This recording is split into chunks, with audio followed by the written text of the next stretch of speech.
চলো আজকে তোমাদের সাথে আমাদের কেরালা ট্রিপের একটা ব্লগ শেয়ার করব। বেশ অনেক দিন হয়ে গেল কেরালাতে ঘুরতে গেছি, কিন্তু সময়ের জন্য ব্লগগুলো শেয়ার করা হচ্ছিল না।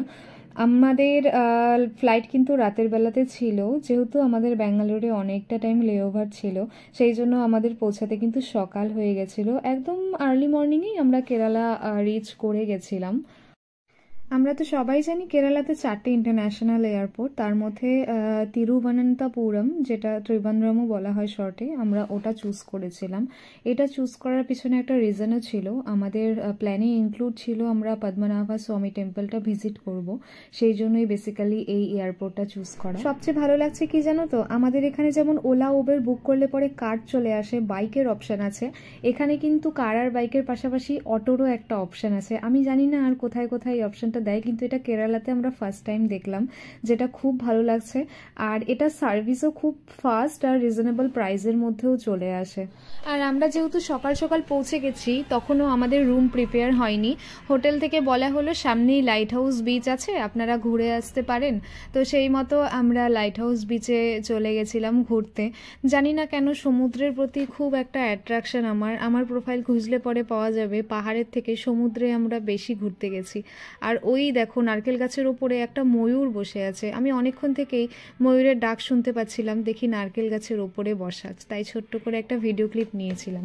দেন চলে গেছিলাম একটু ফ্রেশ হয়ে পদ্মনাভা স্বামী টেম্পলটা ভিজিট করার জন্য। ওখানে ফোন অ্যালাউ ছিল না। তোমরা যদি কেরালাতে ভিজিট করো অবশ্যই পদ্মনাভা স্বামী টেম্পলটা ভিজিট করো, খুব সুন্দর, খুব ভালো একটা জায়গা দেখার মতো। ফোন অ্যালাউ হলে হয়তো খুব সুন্দরভাবে ভিডিওতে তুলে ধরতে পারতাম, কিন্তু সেটা পসিবল হয়নি। আর কেরালাতে আসছি, সাউথ ইন্ডিয়ান থালি ট্রাই করব না এটা তো কখনো হয় না। এত সুন্দর খাবারের টেস্ট, এত রকমের আইটেম ছিল, আমার তো প্রত্যেকটা আইটেম ভীষণ ভালো লাগছে। আমি আর আমার হাজব্যান্ড ফার্স্ট টাইম এই সাউথ ইন্ডিয়ান থালি ট্রাই করলাম, এর আগে কখনো কোথাও আমরা করিনি, ইচ্ছে করে করিনি, কিন্তু এবারেরটা না খুব ইচ্ছা হচ্ছিল যে এবার একটা সাউথ ইন্ডিয়ান থালি ট্রাই করি।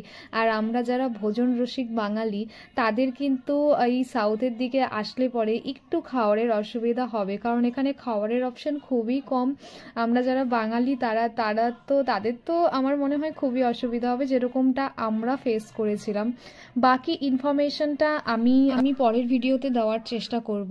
আমাদের যে হোটেলে আমরা ছিলাম, আমাদের ফার্স্ট হোটেলটা, সেটারও ভিডিও ক্লিপ তোমাদের সাথে শেয়ার করব। আজকের মতো এইটুকুই। আজকের ভিডিওটা কেমন লাগলো অবশ্যই কমেন্ট করে জানাতে ভুলো না। কিন্তু আজকের মতো এইটুকুই, আবার পরের ভিডিওতে তোমাদের সাথে কথা হবে। বাই।